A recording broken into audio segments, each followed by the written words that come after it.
Video starting. This is Jack Foy. Let me take you back 74 years.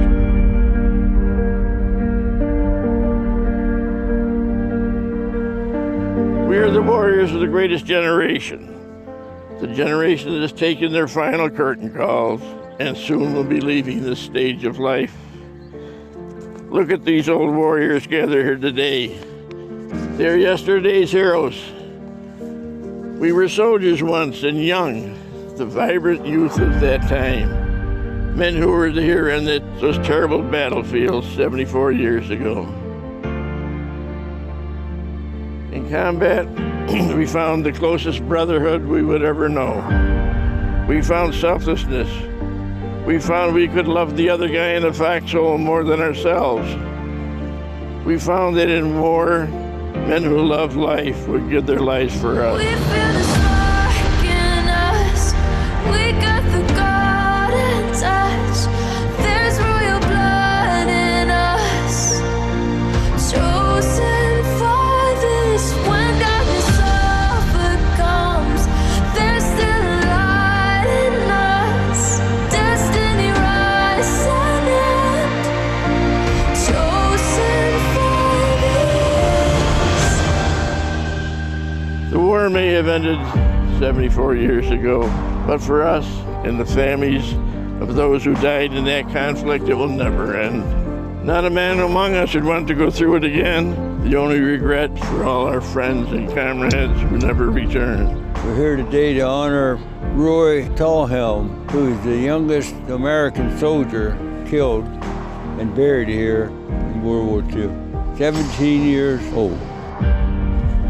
We come to remember and honor the 400,000 American soldiers who died in World War II. We remember and honor the thousands of soldiers and sailors in Veterans Hospital across our nation, their minds and bodies destroyed by the horrors of war.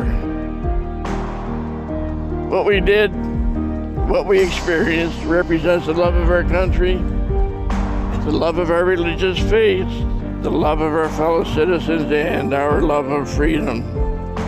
We saw what a lack of love and a lack of freedom could do.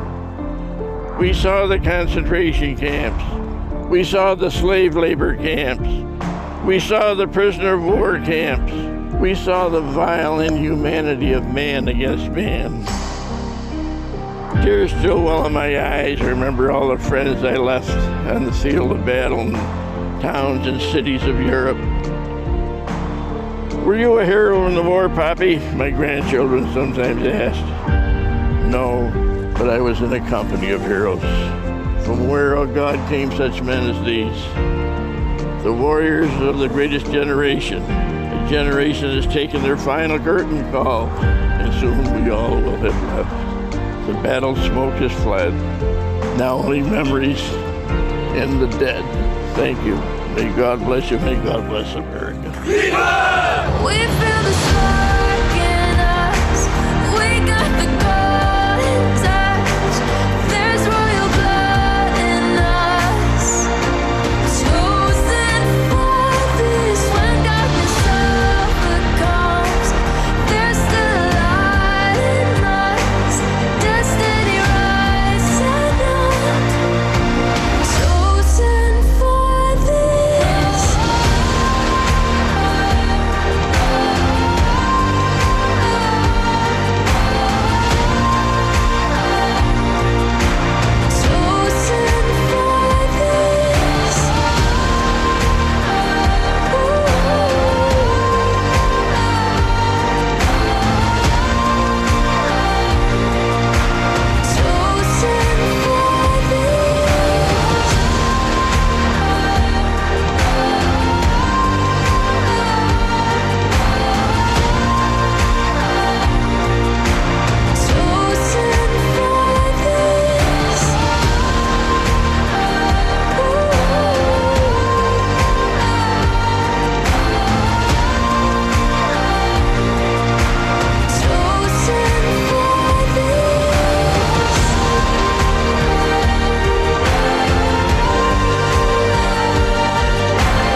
one of the best moments of our life because we take us.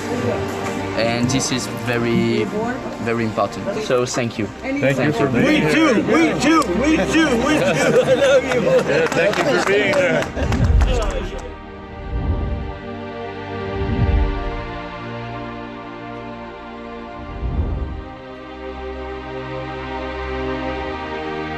All right. Wow. Boy. Wow. Mr. Foy, I mean, guys, if that doesn't give you goosebumps, I don't know what does. Jack Foy, what does that mean to you to see that video again? Yeah, that was great. Get on the bar there, Butters. Yeah. Sit up by now. Oh, yeah. Yeah. So that video was last June for the 74th anniversary of D-Day.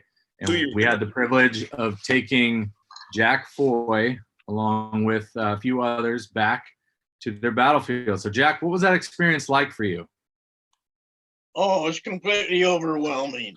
I really wasn't in the action there on D-Day. I came in a little bit later with General Patton's army. But, I mean, those little French villages and everything we went through, they're all pretty much the same. So it brought back some good memories and some horrible memories. You can imagine. It was quite an experience. Yeah. What do you think about all of the, all of the people that come out? I mean, because I think a lot of people in America don't really understand, when you get a group of people like World War II veterans together, and just the output of the French people when there's a World War II veteran there. I think the attitude is different because they were occupied by the Germans, and the Americans came in along with other allies to liberate them. And you guys receive a pretty amazing welcome when you're out there. Oh, we sure did, especially those little school kids. I was very surprised with those young children, maybe about 12, 14 years old, how much they knew about the invasion and all that. They learned it in school, and of course their grandparents told them all about it. So they know quite a bit about the history of the invasion. Yep. Yeah, the people in Europe, they educate very well on World War II, and they have a lot of respect and admiration for you guys. Yeah. It's inspiring. Yeah, it is really special. It really is special. I mean, it's great to give you guys an opportunity to go out there and to see it firsthand. Because you think after 70 plus years ago, it's amazing that from the youngest kid to the oldest grandparent, they don't forget, and it's so special. Sure is. Yes, it is. Yeah, it really is. I'd really wish that more of our own kids would know more about the war. My own children and grandchildren, great-grandchildren do, because I told them about it. But Yeah. they're taught in school today for those. So there's so many leftist professors, especially at the college level, that are so anti-American that it hurts. I used to have about, this time of year, I'd have about 12, 14 schools to give talks to. But now, of course, they're closed right now. But normally, in the last year or two, I've only had maybe 4 or 5. Just the teachers, the old teachers that I dealt with for years are gone, retired, or died.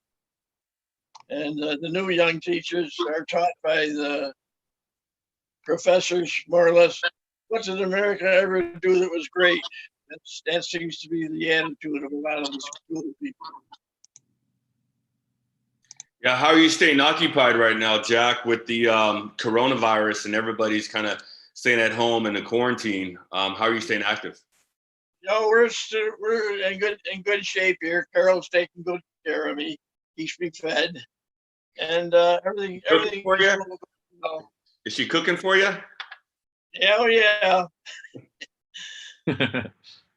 Very nice. Yeah. Very nice. So Jack, what we're going to do here is we're live on Facebook, we're live on YouTube right now. And so we're going to invite some people in who are watching, and they're going to join our conversation. They're going to ask you some questions.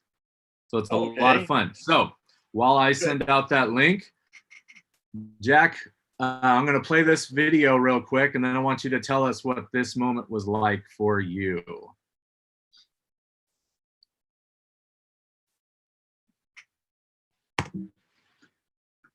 Coming in hot. You look good, Jack. You look good. Jack enlisted in the Army right out of high school. He fought through brutal months of the campaign in northern France.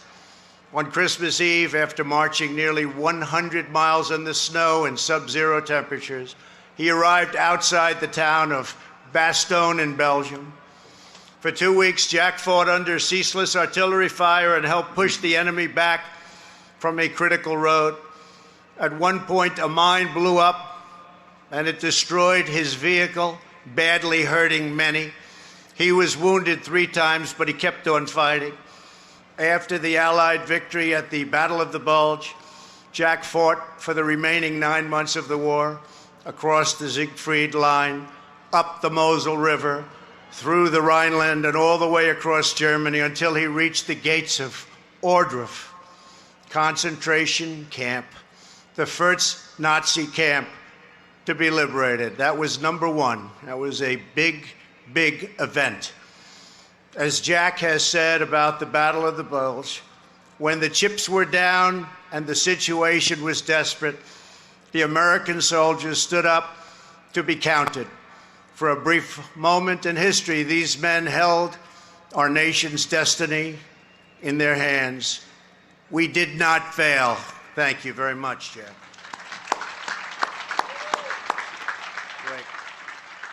Jack, talk to me about that moment. Wow.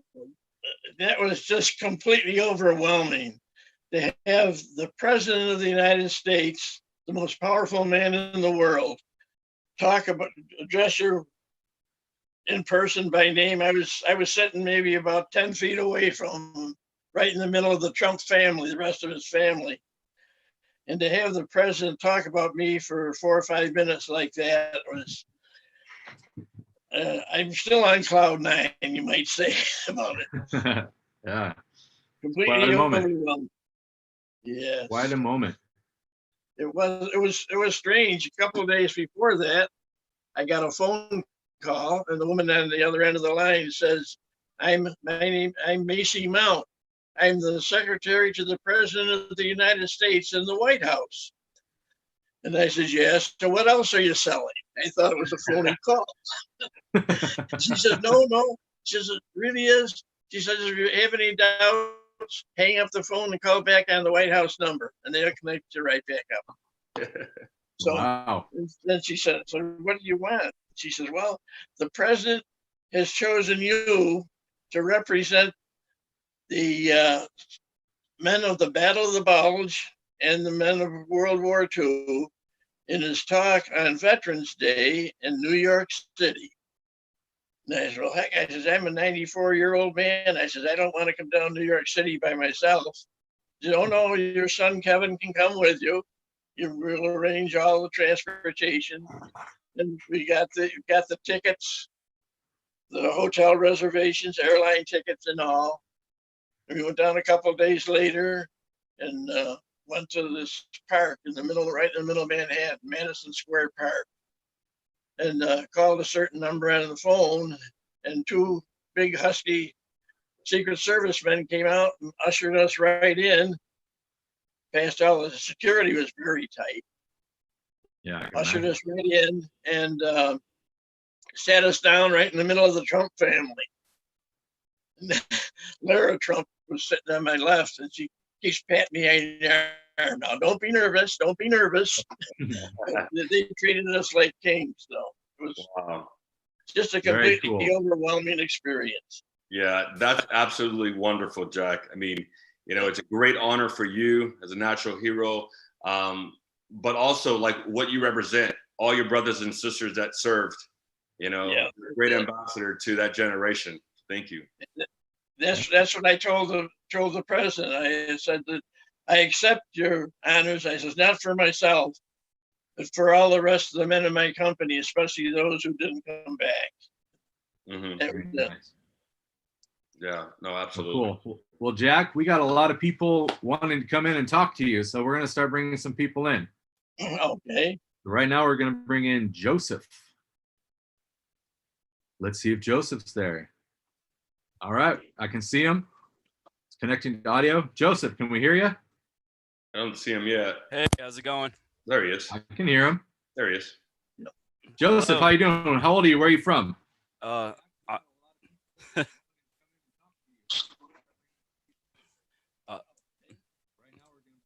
Speak up, Joe. Hey, I'm can you guys hear me? Yes. We can hear you. All right, Yeah. cool. Yeah, You got a I question can for hear you. Jack? Okay. I'm 27 and I'm from New Jersey. Oh, nice. So, yeah, that's where I'm originally from. I've been We can hear you. I think it's delayed. Oh, okay. You're probably don't watch it on your screen. Don't watch the live YouTube. All right. There is a 20-second delay on that. Or is that better? Yep, we can hear you. Okay, sorry about that. Yeah, No so problem. I'm 27. I'm from New Jersey, and I've always liked history. So I've been I saw you guys on YouTube, so I've been following all the content you have. Right on. Thank you. Austin does a fantastic job of putting together those incredible videos to capture the moment and to preserve those memories. He does a great job. Glad you Yeah, enjoyed it's a great thing. It's important, like Jack was saying about history and what we're taught. It's important to remember that and pass it down through generations because it is it's a tough thing in history and it needs to be remembered forever. Absolutely. Yep. Forever. And it will. But Yes, it will. We got anything to do with it, it's going to keep going forever. yeah. We get the real story out there. I have a question for Jack. All those years you fought and then coming home and all the decades you lived, how were you able to just get through life and just keep pushing through and creating a family and stuff? Well, I was very fortunate. I had a good family, and when I got back home, I wasn't quite certain what I was going to do when I went into the plumbing contracting business with my father. And I've had a good life, a good family, no major problems. So I'm extremely fortunate. I still sometimes though in the middle of the night I can hear the artillery coming in. In my dreams I see the white snow cover the ground with all big holes in it from the artillery shells. The memories do come flooding back sometimes, but that's about it. Other than that, I've been very fortunate. Thank you for your message. Yeah, thank you. Hey, What do you? Hey, Jack, talk about your transition coming back. I know, a lot of people went to college. They got the GI Bill. What was the transition like for you? As you know, we have a lot of men and women that are serving in Iraq and Afghanistan and around the world, and looking towards your generation to see how you guys were able to do that. You have any advice for any of our military? Well, back at that time, in my last year in high school, they had what they call the ASTP, Army Specialized Training Program. They had a lot of real tough exams, physical and mental, and that. And evidently, I passed the mental test with flying colors. And the idea was to send us to college. I might be bragging a little bit. I say the cream of the crop. They're sending them. They wanted to send us to college, and in 2 years cover the 4-year engineering course. You go into the Army Engineers.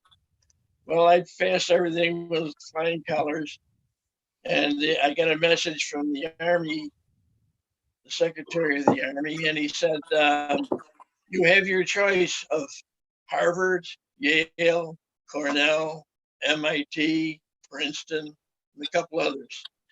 And I chose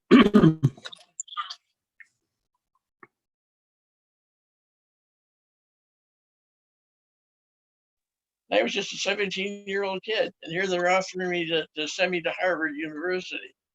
Well, anyway, I chose Cornell out of the list, really not because I thought Cornell was any better than the others, but it was closer to home.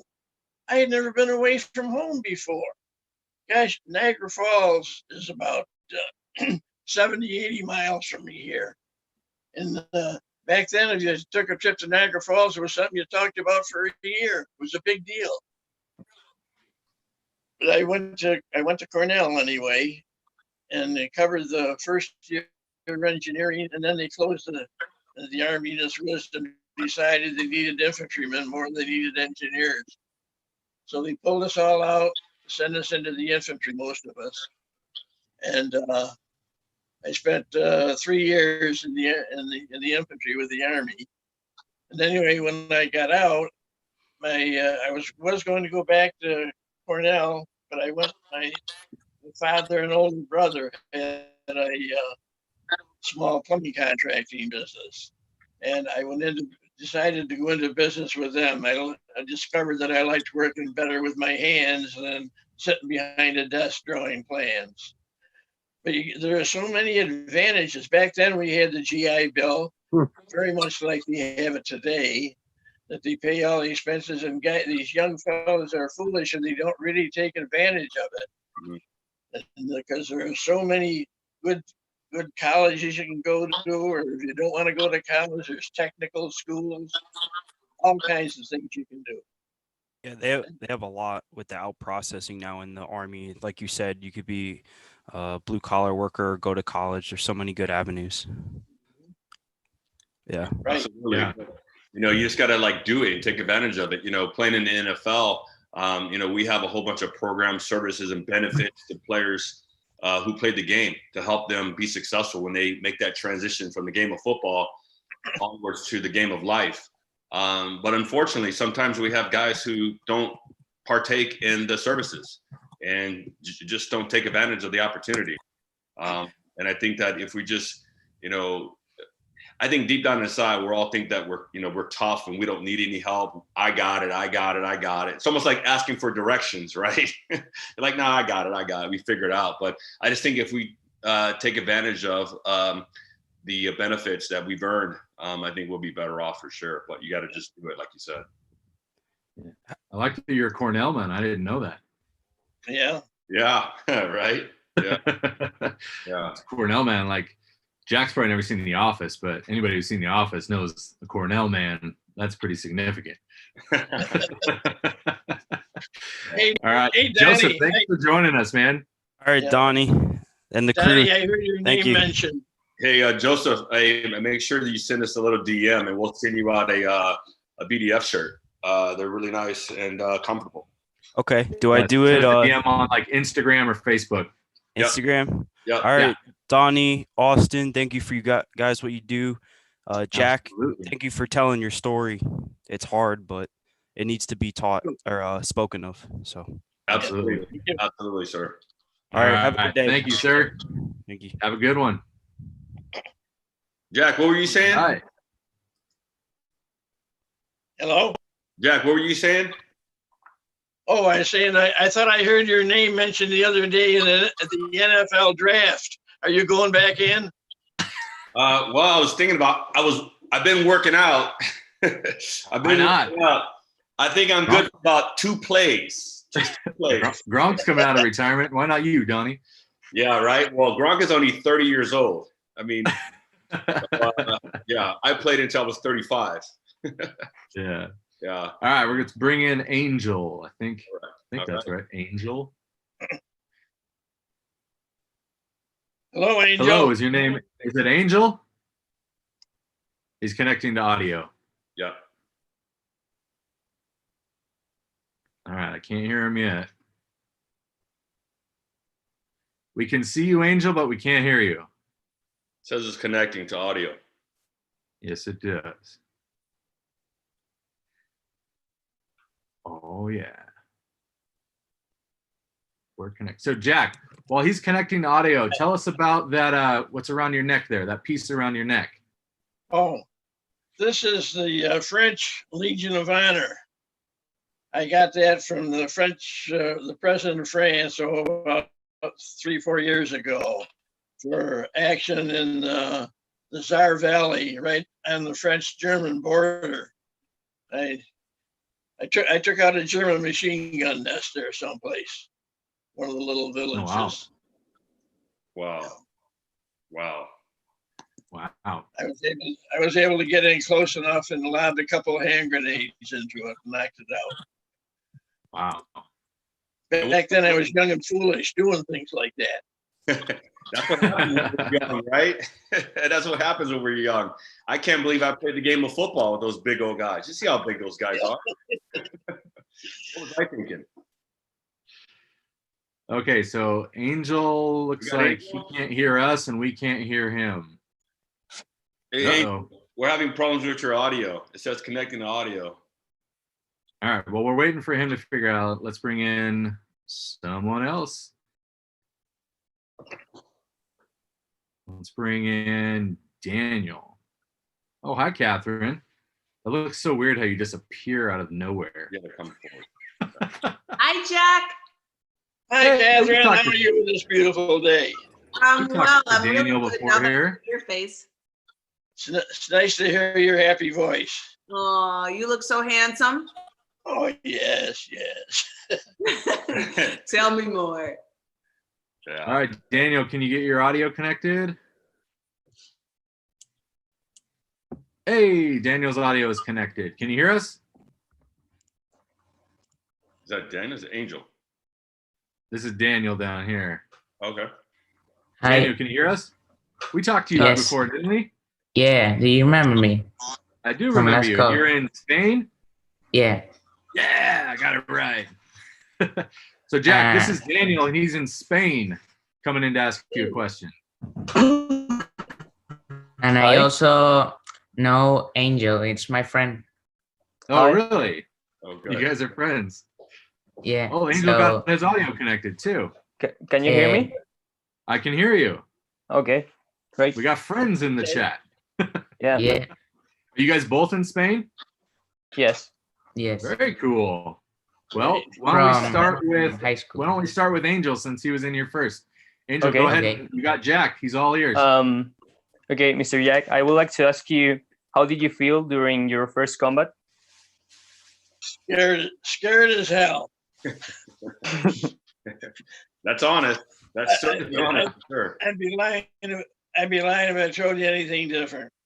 There was the type of thing that when you're in combat, you're there. There's not a damn thing you can do about it, and you might as well make the best of it.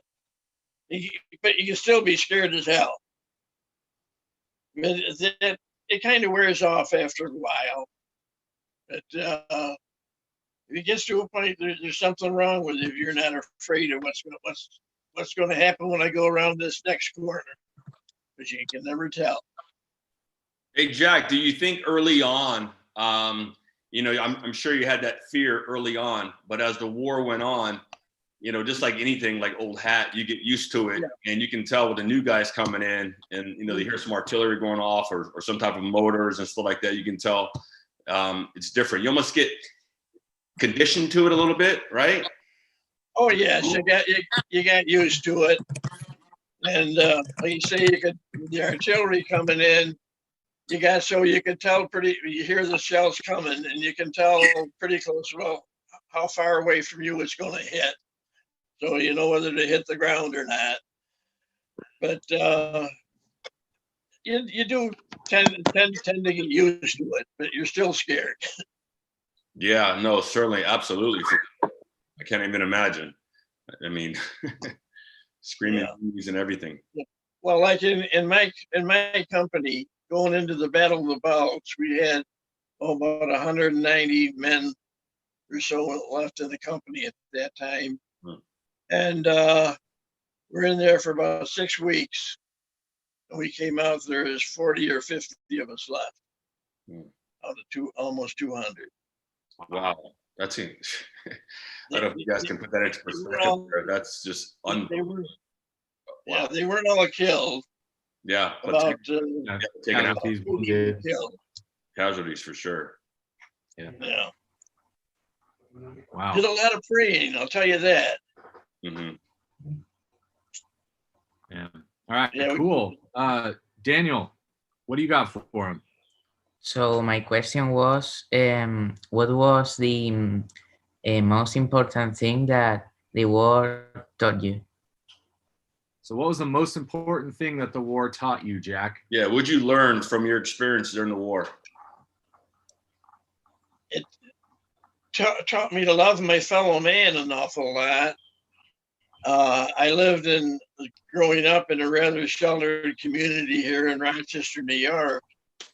And when I got into the Army, met people from all over the country and learned to appreciate different customs, different likes and dislikes, things like that I wasn't used to. It exposed me to a lot and most of it I liked. Just completely different lifestyle from what I was used to. Mm-hmm. So I have another question that, what medals do you have? What mementos? Is that what you said? Yeah. Medals. He said, what medals and did you earn? Oh, he's got his shadow box right behind him there. Oh yeah, maybe you could. Yeah, I got a bunch of medals there. I got my old helmet up on the wall here. Jack, go grab your helmet. Go grab your helmet. I had the pleasure of wearing this helmet at Jack's house one time. Medal too. If it's not attached to the wall, you can describe some of the medals that he has. Yeah. I was completely surprised at how heavy these stinking helmets are. There we are. I don't remember it being so heavy. Of course, I was 75 years younger too. Yeah. Yeah, these were pretty good helmets. They were used for everything. It has this is the liner inside of it. And we used to cook in this thing, boil potatoes, use it for everything. For real? Wow. Literally a pot. Yeah. Yeah. More than once though, this helmet, and this was my own helmet. It really saved my neck, especially in the artillery shelling. Those little tiny pieces of steel would be flying all over the place. Wow. And many times I hear it whang where it hit the helmet. Oh, and if I didn't have the helmet, that would be like right through my head. Yeah. Wow. So Angel has a reproduction of a helmet. Yes. He has a reproduction of that helmet? A reproduction helmet. Put it on. No, put it on. Come on, Angel. Put it on, Angel. Put it on. Join the party. Now I wish I had one.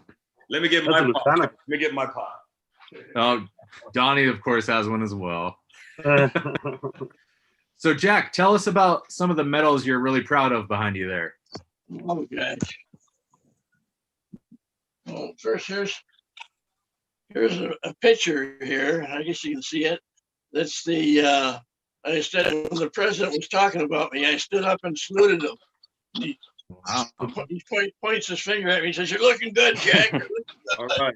Jack, put your hat on. Oh, put your pot on. Jack, Donnie wants you to put your hat back on. Oh, he can pull the medals down. Nice.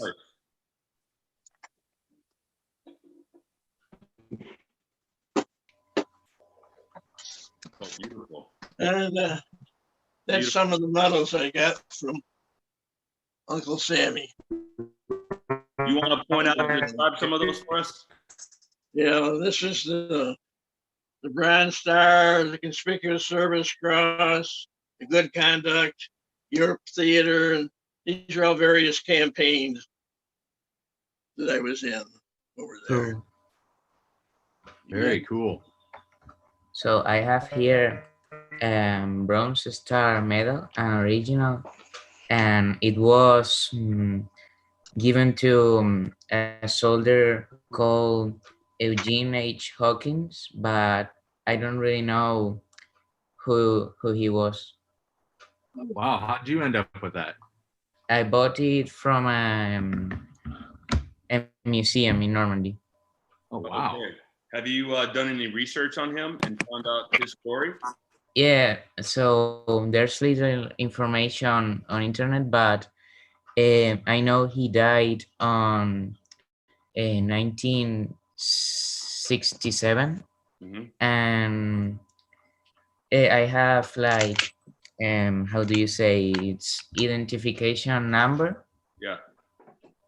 from the army, but I don't know anything else. Yeah. Wow. Hey, Hey, Jack, I got it here. Called Commander Model of Airsoft. Is something real? Yes. Can you see it? That? Oh, it's decorated. Is that an Oh, eagle? wow. Is that a German gun? No. Oh, okay. I thought it had the Iron Eagle on it. That's what I thought I was seeing. Hey, Jack, did you very well. also have a sidearm piece? Did you have a 1911? Yeah, I started out, I had half a barracks bag filled with pistols and guns and stuff like that I picked up. I was lucky. See, over there, everything you picked up, if you picked up a souvenir someplace, you had to carry the dumb thing. So you didn't carry anything too much. But I had a connection with the cooks, our company cooks. So I had a spot on their cook truck there, and they used to throw the stuff there. But I had several Luger pistols.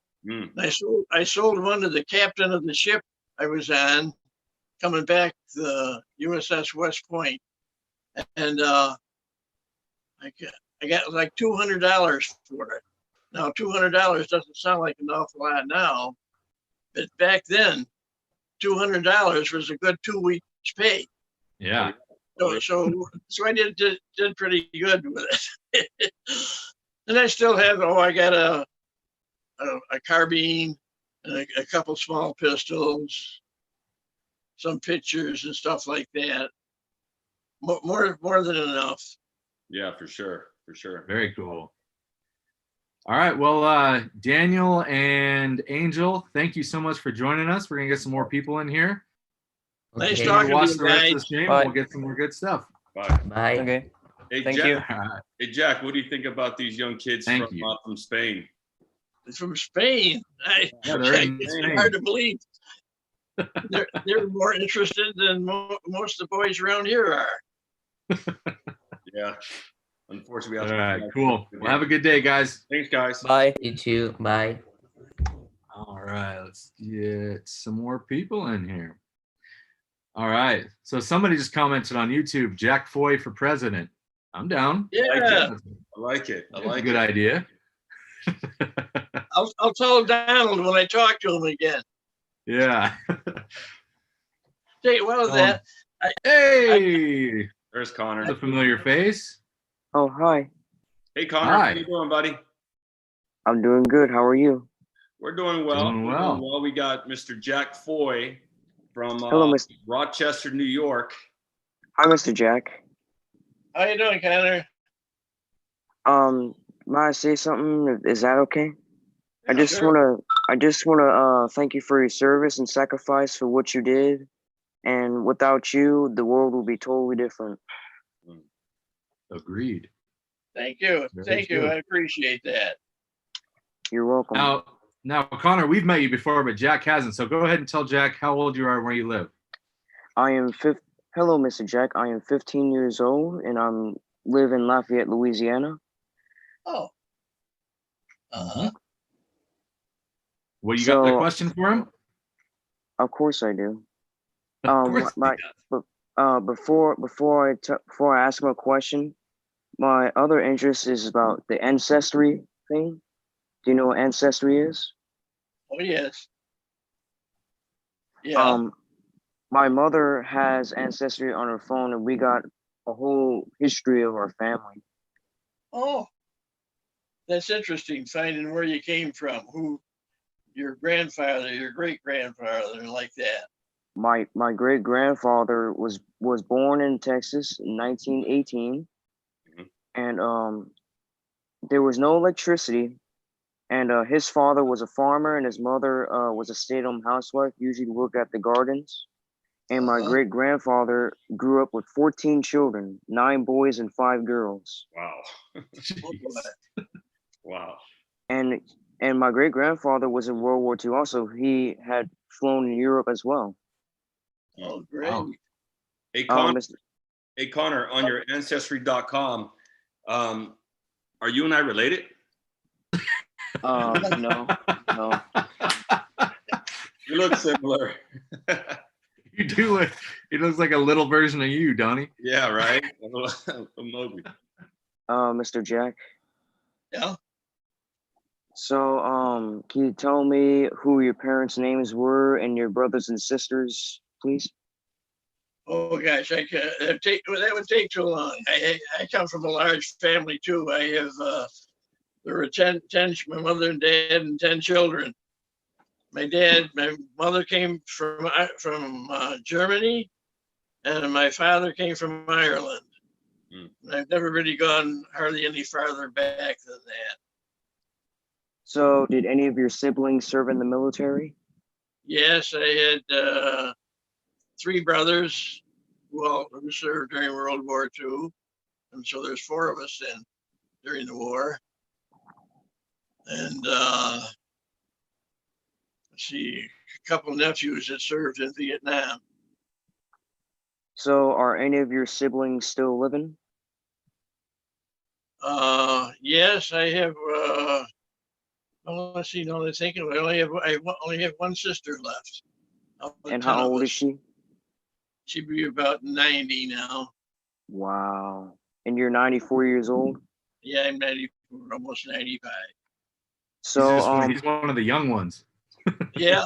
He is. Yeah, we So- just who just turned 100 years old? That was Ed Burke, France right? Turner? Ed Burke. Ed Burke, did. 100, and we have Francis Turner turning 101. This Jack, month. you remember Francis Turner? He's turning 101 on April 29th.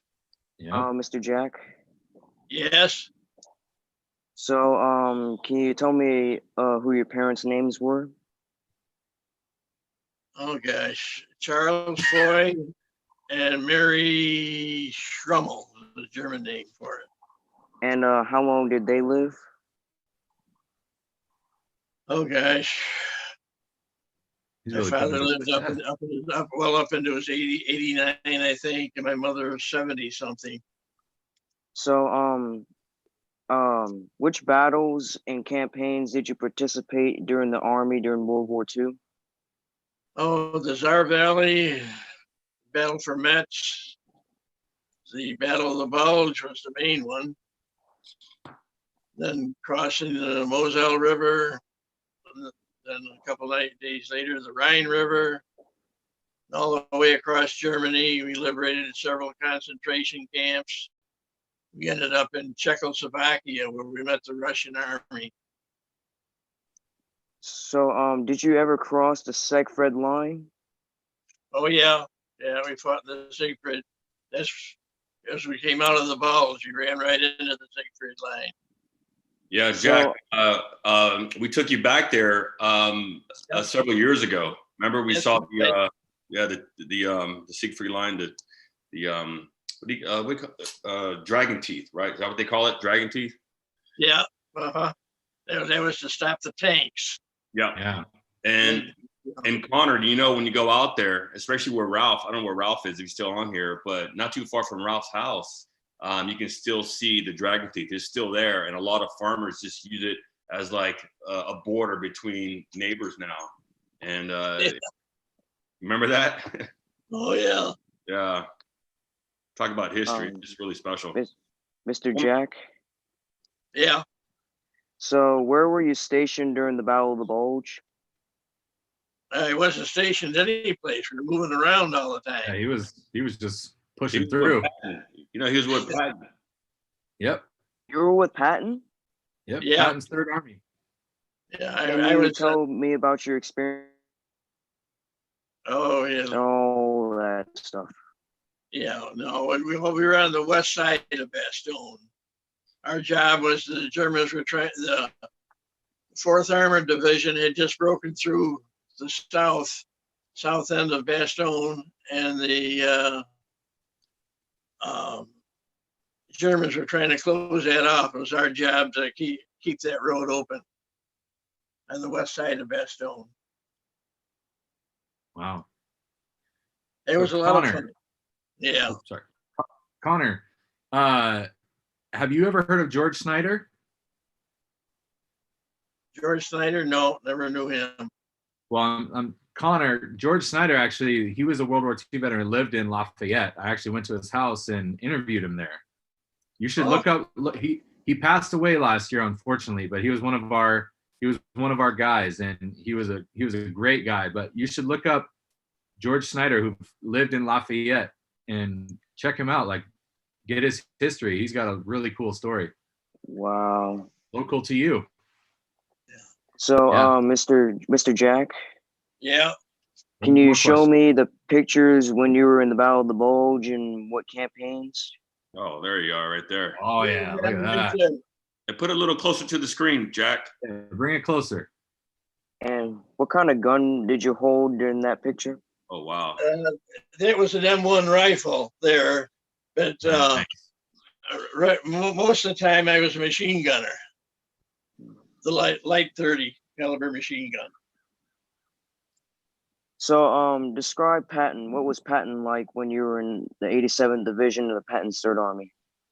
Well, I only met the man once, and we're just getting ready to jump off in an attack just outside of Bastogne someplace, about the 1st or 2nd of January. It was down to 10 below zero. And you never see anybody above the rank of captain any place near the front lines. All of a sudden, this Jeep pulls up with 3 stars on the front of it. It's Patton himself. He jumps up on the hood of his Jeep and screams at us, "Kill the SOBs, kill the SOBs." He says, jumps back in the Jeep and takes off. So anyway, that's what we did. Jack? Wow. Yeah. Oh. Are you familiar with Alexander Patch? With what? Alexander Patch, the general of the 7th Army. Oh, yeah, I've heard of him, yeah. I've heard of him. I never knew him. All right, Connor. Hey, Connor, thanks for joining us. We're going to let some other people in. Hey, Connor, did you receive your shirt yet? No. Okay, all right, it's on the way. By Monday, right? I have one question to y'all. What's that? Do you know Jack Holder, the Pearl Harbor survivor? Oh yeah.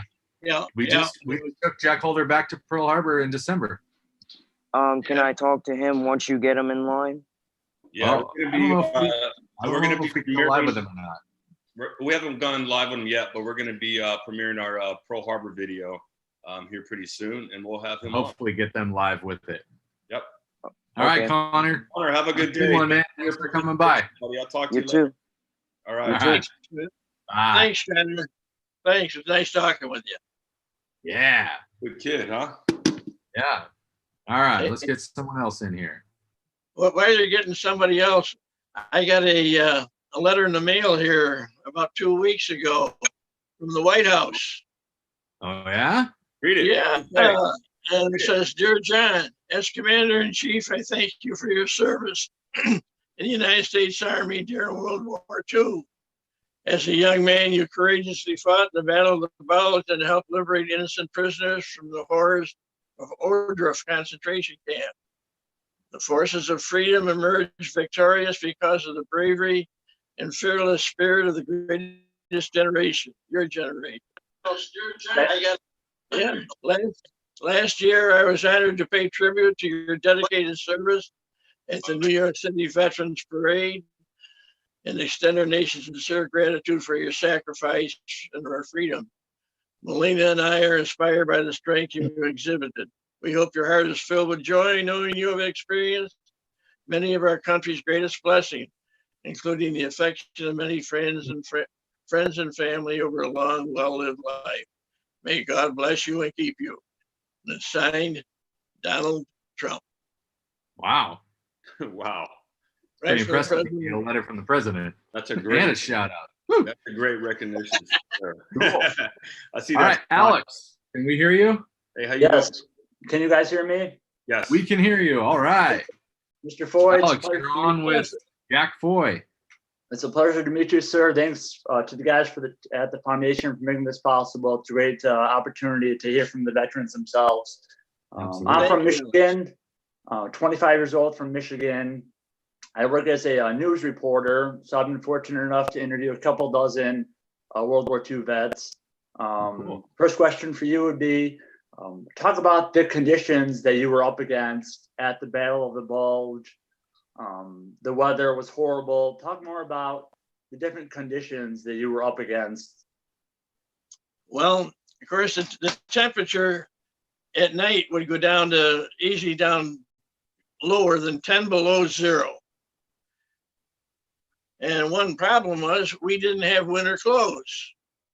We had clothes that were suitable for the fall of the year, but not the winter. They never expected the war to last that long. They thought we'd be well across Germany by Christmas time. So the going was pretty tough, and the roads were horrible. Let me tell you one terrible thing about the roads. I saw a tank was right alongside of us, and one of the road was all icy, and a man 3 or 4 ahead of me in line, we're marching alongside of it. He slipped, fell right underneath the treads of that tank. The tank never had a chance to stop. Just you can imagine what that would do to a man. And that wasn't the only things like that were happening. Our food supply was rather intermittent, because we lived off the land a lot, and it seems that every farmer in Belgium there had what they call a root cellar. It had all kinds of stuff. I remember living for 3 or 4 days, and what I found out later were rutabagas, whatever they are. There's something like some kind of a root plant, but they filled us up anyway. But it was the worst winter they'd had in Belgium in about 100 years. Wow. So Other it question. was tough. We lost almost as many men from frozen feet. Frozen feet were a big problem. We had regular army shoes, and they held the water real well. They get soaking wet, and you're crossing the stream or something, and guys were actually losing their feet. What was your mindset during the battle? What was the morale like amongst the men that you were with? The morale was generally good. We knew what we were doing. We knew what we were there for. And like we heard about the massacre at Malmedy, the word for that went around real quick. And I think the Germans were very sorry they ever did that, because their own soldiers recaptured didn't get very good treatment, especially the SS troops we caught after that Malmedy massacre. I'll leave it to one more question for you. What were the concentration camps that you came across? What were the names of those? We had 2 of them. One of the first one we came across was Ordrups. And there's right about in the middle of Germany someplace. I don't know just where. But that was one of the first ones to be liberated. And I remember, well, we couldn't stay. We blew the gate down and went in and saw what it was. And they sent back, and even Patton came up. A couple of days later, Eisenhower, all the big wheels, the brass came up to see what these camps really were, because they really didn't know. But we had to move on, and a few days later, we came across Buchenwald, which was a very large camp. And it was just indescribable. You've all seen pictures of they call it the men in the striped pajamas. That's what they look like. These clothes that these inmates wore. They were almost all, I'd say 90% of them were Jewish people, and others were Catholics, and there are all kinds of a few Russians. But the living conditions are just people died because we treated them so good. The normal thing is you knew that they were starving, and the normal thing you reach in your pocket. Well, the average GI may have a can of soup, or a couple of candy bars or something. And the first thing you do, you pull it out and you give it to them. But that was the wrong thing to do. Their stomachs had shrunk so badly, so much, that they couldn't take any amount of food. Our medics were running around screaming, "Don't feed them! Don't feed them!" And later they came in with they set up kitchens, and they started off just feeding them like chicken broth and that for a couple of days, and gradually the same thing with a couple pieces of chicken in it. Gradually increased it. When would that have been that you guys came across Buchenwald? What's that again? When would that have been when you came across Buchenwald? Was that April? April, towards the middle of the month, the 10th, the 12th, or something like that of April. Right around this time of year then, wow. That's all I had for you, sir. It's a pleasure to talk with you today. Thank you for your selfless service to our country. I really appreciate it. Thanks a lot, guys, for having me on. Take care. Thanks, Alex. Hey, thanks for coming. A t-shirt, all right? Sure thing. I'll do that. Thank you. Sure. All right, buddy. Thanks for joining us. Yep. All right, let's get somebody else in here. Who's that guy, Jack? There you go. Hey, look at that handsome young fella. That looks like a movie star. Does look like a movie star. When was that picture taken? That was when I just got back from Europe. Very back cool. in 45. Look at that handsome fella. Yeah. All right, we got Zach coming in. Zach, make sure there's no audio on your computer. We had a little bit of echo, so I muted you. Make sure you got no audio playing. Can you hear me now? Austin? I can hear you. It's completely dead audio on the computer. Let's see.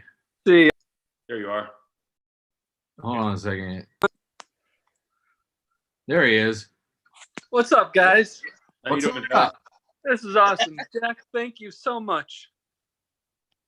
Thank you for my freedom. Thank you for my family's freedom. This is just awesome. And Donnie, thank you for what you do. This is easy. We love this stuff. Yeah, no, this is.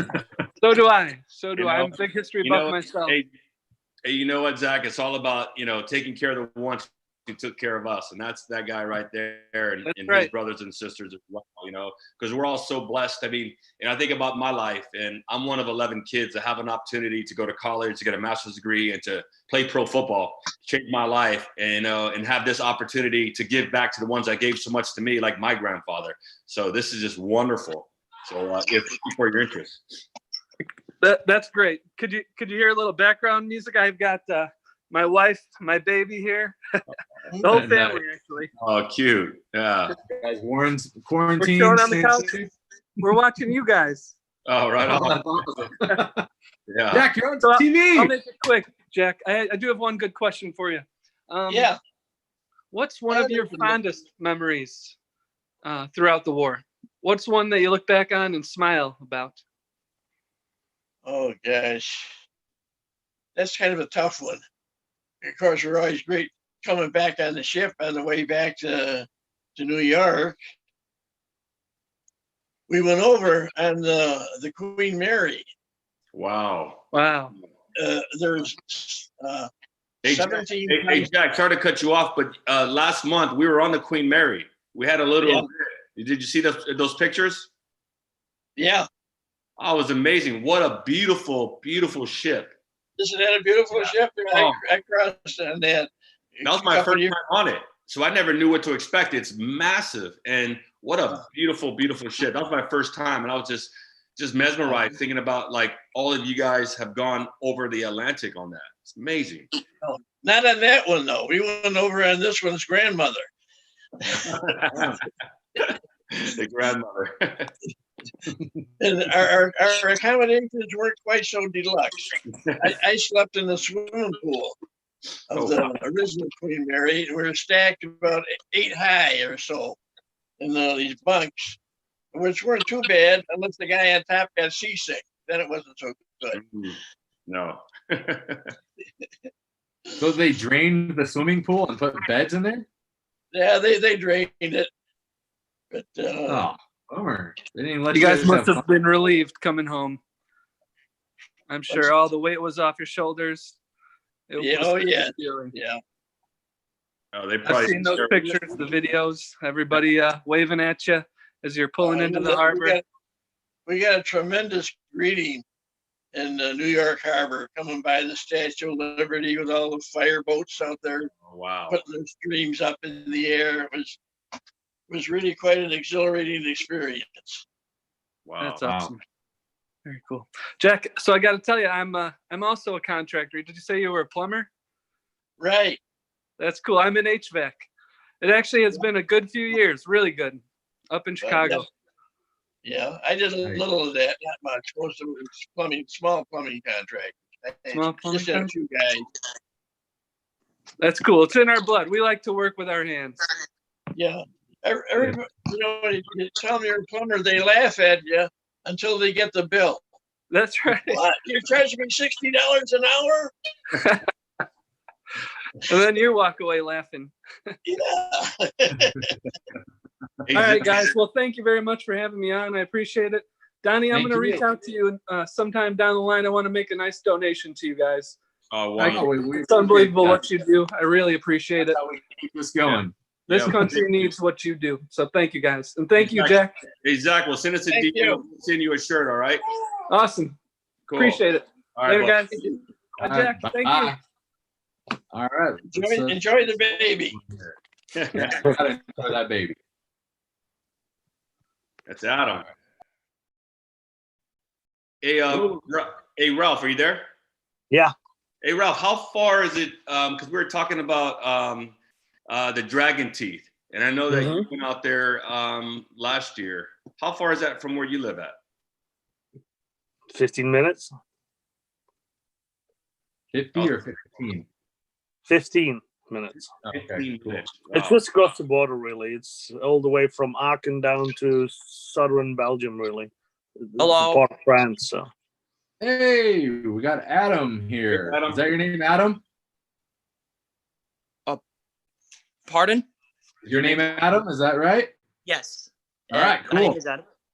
Adam, you're on live with Jack Foy. Oh boy. How old are you? Where are you from? I am 16 years old and I live in St. Louis, Missouri. All right. Cool. So you're a Chiefs fan, right? Pardon? So you're a Kansas City Chiefs fan, right? Since you live in Missouri. I'm not that much into football, but baseball I am into baseball a lot. All right, that's good. All right. Got a question for Jack? Yes. What were your thoughts? You went back to France last year in June, correct? Yes. What were your thoughts about going back to Normandy? Well, I wasn't in the original invasion of Normandy. I came in a little bit later with General Patton's army. But we went up around the Bastogne area where I had fought a lot around Bastogne, and it was funny. I could almost. It was the middle of summer when we were there, around just the first week in June, but I could shiver, I could feel the cold again. 10 below zero weather, and I could hear the shells coming in. My grandpa, he was a veteran of the Bulge as well, and he served in the Patton's Third Army. I think he was deployed to Europe like a week or two after the Bulge began, Uh-huh. And he said the one thing I remember was it was cold. I think that's one of the things he said. That's the first thing most of the Bulge veterans remember. You start talking about the Bulge and they shiver. Mm-hmm. Yes. And another thing was that last year my high school band went to France for the 75th anniversary of D-Day, and it was an amazing experience. And when back in I think September, when I saw a video on National Defense Foundation's D-Day video, it reminded me of that trip. So you were there for the 75th? Is that what you said? 75th anniversary, yes. We were there too. Jack wasn't there. Yeah, Jack. We probably saw you there. Did you go up by the big monument there at the cemetery to practice a little bit? We were there on, I think, June 7th because we were late because of an issue on our first flight. But we played at the American Cemetery in Normandy on June 7th. Oh. Mm-hmm. Yeah, we saw several bands there, so yours was probably one of them. Yes, we were wearing black berets. Uh-huh. Cool. What do you play? We probably did see him. Baritone? Yes. It's a good instrument. Oh yeah. Do you have it close to you right now? Yes. It's actually in here. I carried a smaller version called the euphonium. Uh-huh. This is the concert baritone. The euphonium's like this, but a lot smaller. I'll tell you the first part about it. The challenging part was trying to hold the euphonium because we had only a couple days to prepare for France for marching and formation and all that. Yeah. Holding the euphonium for 15 minutes straight, that was hard. Mm-hmm.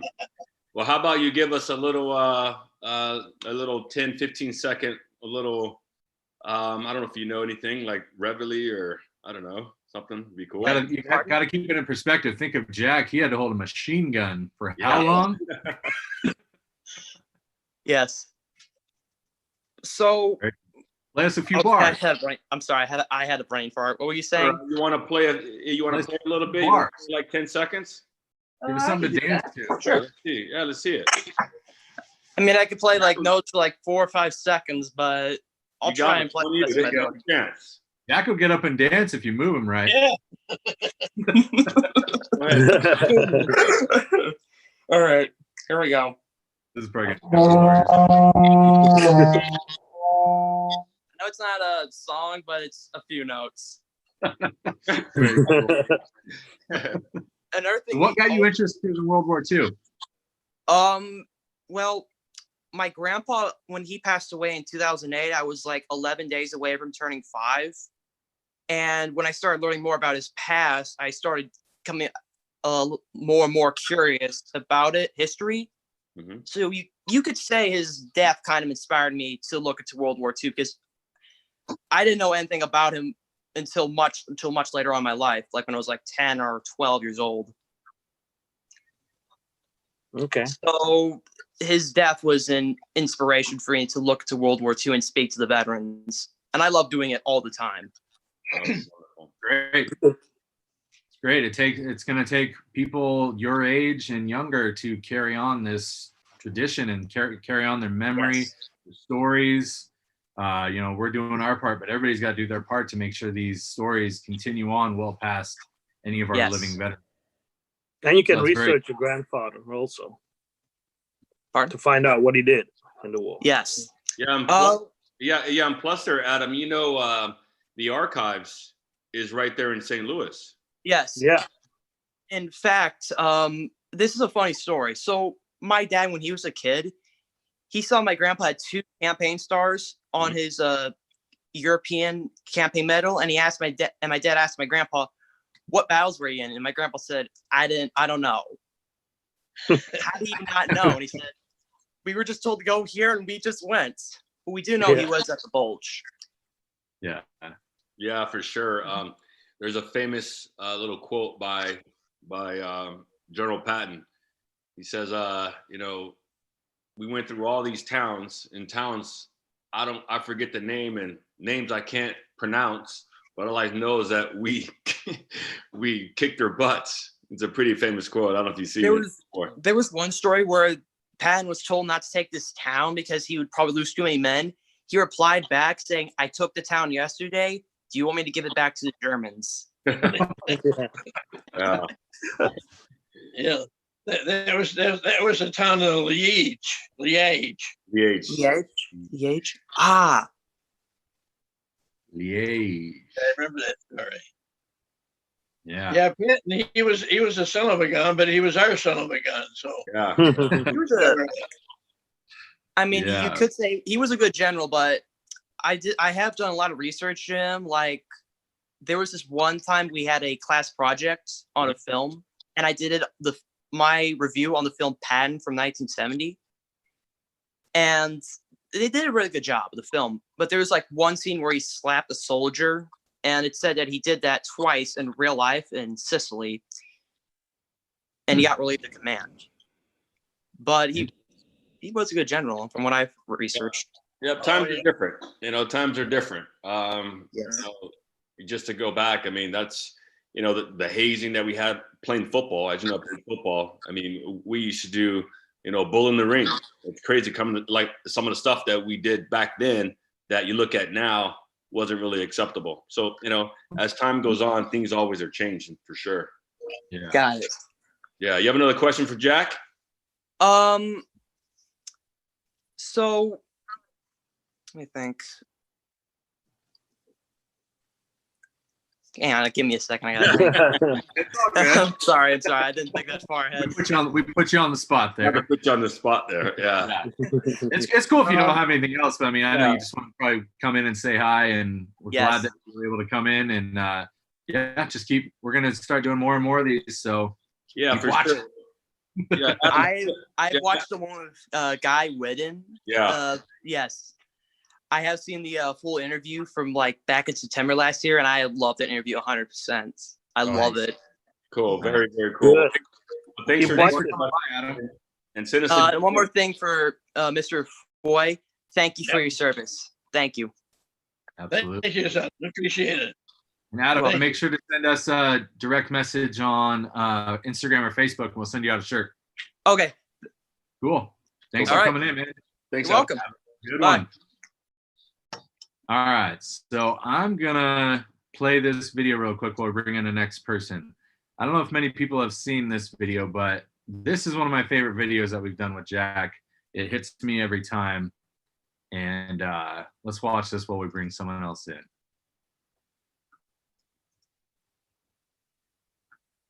Can we hear it? No, it's not playing. Oh, it's not playing. You have to. I love it. More than 10 decades have passed since those terrible days when we endured the mud of the Tsar, the bitter cold snow and ice of the Ardennes, the dank cellars along the Rhine, the German machine gun fire, the terrible artillery barrages, the constant fighting and killing. Back home in America, the Western Union telegraph lines hummed with those dreaded messages. The Secretary of War regrets to inform you, your son, your husband, your father was killed in action, bringing tears and sadness to homes across our land. We come together today to honor and remember my comrades. We come to remember and honor the 400,000 American soldiers who died in World War II.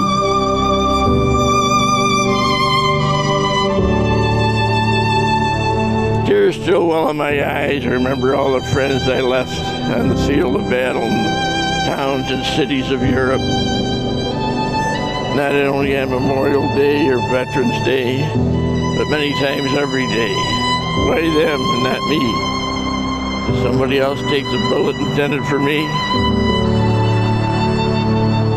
Lord God, may we never forget. May this nation never forget the pride of American youth who gave their lives, were wounded and captured, or went missing.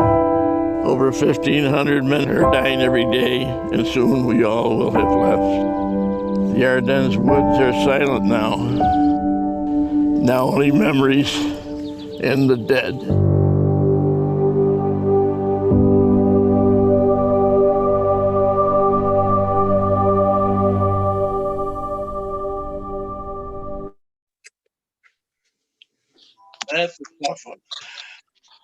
It's a beautiful video, Austin. Makes us always remember. Yes. You know, it's always important. Austin, you're on mute. Yeah. All right. So we got Grayson in here. Grayson, okay, you should be able to hear you now. Hi, Mr. Foy. Hi, everyone. Hi, Grace. Well, first I would like to start off. If I can leave that up. Oh, Grayson, your audio is kind of choppy. I think you're handling your phone too much. Is that better? A little bit, yeah. Okay. Well, first off, I'd like to say thank you, Mr. Foy, for your service. Thank you. And you're welcome. And also, I was wondering, so you were in Patton's Third Army, and you served in Bastogne. So, did you relieve 101st Airborne then? Yeah, we were on the column that relieved them, yes. In fact, I have several friends that we've been on these trips with that were in Bastogne, and we always give them the needle that, yeah, we saved your butt. If it wasn't for us, you'd be pushing up stones in the graveyard. No, we were doing great. We were doing great. Hell, they were out of everything. Another day, leave a shot. But yeah, I was on that relief column going to relieve the 101st. Hey, Jack, I absolutely love it when you guys go back and forth on programs when we have 101st Airborne. You like, we saved your butt. No, you didn't. We are totally fine. We didn't even need you. Oh, I love it. Just like, but that's the way it is amongst team, on the same team, like, no, we got it. You know, so it's just that bond and that brotherhood, which is pretty special. I love it. What was their condition when you came in? Was it was it debatable whether or not they could have kept going, or? What's that again? Grayson, maybe it's your connection with your headpiece. Maybe unplug that, just go off your phone because it's very choppy. Yeah, take off your headphone and just use your phone. Maybe it's something. Yeah. Is that better? I think so. It kind of sounds the same. Yeah. But go ahead, try asking the question again. Okay. How obvious was it that they needed to be relieved? Like, was it debatable whether or not they could have continued fighting, or was it like really obvious that they needed help? Okay, so how obvious was it that they needed relief? Was it debatable of whether or not they could have done it without you, or was it an obvious situation, Jack? Oh, it was very obvious. They were almost out of ammunition. They had several buildings filled with wounded men that they had to get out. And another couple of days, if they were there, they would have been completely out of ammunition. And who knows whether we'd be able to stop the Germans or not. It's pretty difficult. No, it's just that they won't admit it. The 101st never admits that they needed any help. You guys had to lay the hammer down. Hey, just Jack, what was the attitude when you guys are going in? The attitude, well, we hated the Germans so much. It's hard to say now, why did you hate people like that so much? But we did. I mean, you see guys blown up right alongside you and shot and that. You don't feel too good about the guys who are doing it. And so there was a great feel of elation, you might say, entering Bastogne and rescuing the 101st, what was left of the 101st Airborne Division, because they took an awful beating. What was it like for you to go back when you went back for the first time after the war? I think I was there on that program with you. What was it like for you to go back and to see the town, 70 plus years later in a different where you saw it? Yeah, there wasn't an awful lot of, they say Bastogne, but Bastogne was in the center of it. There was very little fighting actually in the city of Bastogne or the town. Yeah. Most of the fighting was in the little villages surrounding Bastogne.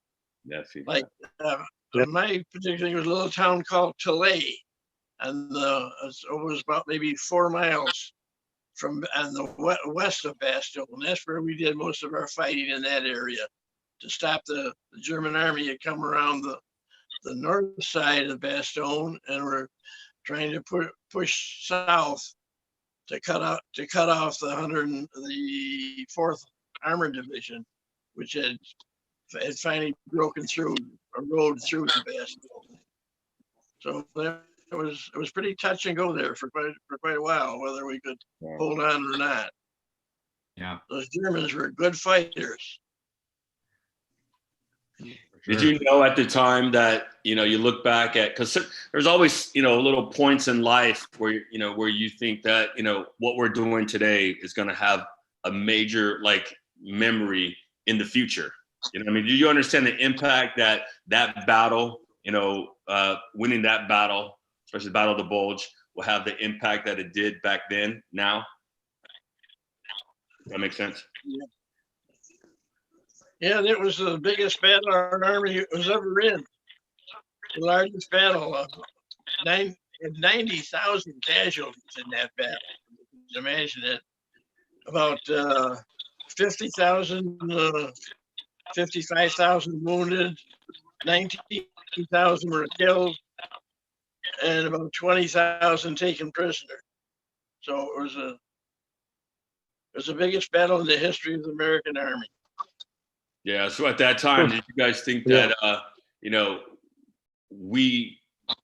guess what I'm trying to say is did you understand the significance of what that battle was in terms of the future of where we are now? 75 years later, that importance of that actual battle back then. Yeah, of course, we didn't realize the significance of it very much. We knew that with all the publicity that was coming up, people were getting newspapers from back home and like that. And that was how you realize what a big battle it was. Because really, the average infantryman, what's going on 100 yards to your right and 100 yards to your left and 100 yards in back of you. That's your whole war. That's it. Yep. You don't know what's going on 20 miles away, or sometimes you don't even know what country you're in. Yeah. You try to look at the signs. Is that French or is that Dutch? Yeah. Yeah. Interesting. Yeah, you're right about that. I never thought about that. Wow. So Grayson, where are you from and how old are you? I'm from California. I'm 18 years old. What part of Cali? Huh? What part of California? I'm kind of foothills area, Sutter Creek. Okay, cool. Well, thanks for joining us, and send us a direct message on either Instagram or Facebook, and we'll send you out a shirt. Yeah. Okay. Thank Absolutely. you. Thanks for watching, and thanks for joining in. Absolutely. Okay. Thank you. And Thank I was you. wondering, how often are you planning on doing these live streams? I'm going to be a military history major in college next year, sweet. and I'd love to continue Good doing info. these. Well, we've been doing them. We've been trying to do one midweek and one on the weekend. So just follow our pages on Instagram, Facebook, YouTube, and we'll make announcements a couple days before. And Grayson, hey, send me an email for sure. Send me an email and let's talk. I think your generation and your importance of pushing it forward so we can continue this message. In the future will be wonderful, and we'd love to have your help. As you know, we're all volunteers here. So we'd love to have you, a part of it and, pushing our mission forward. Absolutely. Thank you. That would be amazing. Thank you, and Mr. Foy, thank you for your service once again. Thank you. And if you're going to be teaching history, it'd be a good time to get a hold of some of these old guys. I mean, we're all well up in our 90s, and who knows? So you want to talk to them now while you still can. Yeah. Yes, absolutely. Absolutely. All right. Thank you. Well, see you later. Bye-bye. So Jack, somebody just sent a donation here on Facebook, and they said, this is Ramen. It's got a great logo, Sum 41. I love it. He says, hearing Jack speak is one of the most beautiful things I've ever heard. I hope that every U.S. vet lives the longest and happiest life possible. What you men did was something that is beyond words. Thank you so much, Ramen, for saying that and sending a donation. Thank you. This is so cool. Thank you. Thank you. I love this. Appreciate it. Let's get someone else in here. How you doing, So I can Jack? Bringing in We're doing Alan. Yeah, good. you still doing good, Jack? You having fun? Still holding up. All right, we'll do a couple more. We'll do a couple more questions. Oh, looks like we got a military guy coming in here. All right. Okay, so we're waiting for Alan. Somebody asked in the chat also, have you ever run into any former German soldiers on program or like when you go back to Europe? Yes, Mr. I've Foy? run across a couple of them, and of course, usually they will. You'll never find anybody that claimed that they were a Nazi. Right. They were just drafted into the army and they had to fight, which may or may not have been true. But it was like at the end of the war, we're bringing in German soldiers by the thousands that we were capturing, and they're all Nix Nazi, Nix Nazi. You know, they all claimed that they were just drafted into the army and they weren't Nazis. They weren't in favor of it and all that. But you kind of felt for it. One thing at the end, when we were attacking a small town someplace up near Czechoslovakia, let's say, there would be the Germans, they would put a blockade across the road. And instead of regular army units, there'd be a half a dozen old men who were usually veterans of the First World War, and a half a dozen young kids who were 14, 15 years old. Well, the old men, as soon as they saw us, they stick their arms up, come out, comrade, comrade, we give up.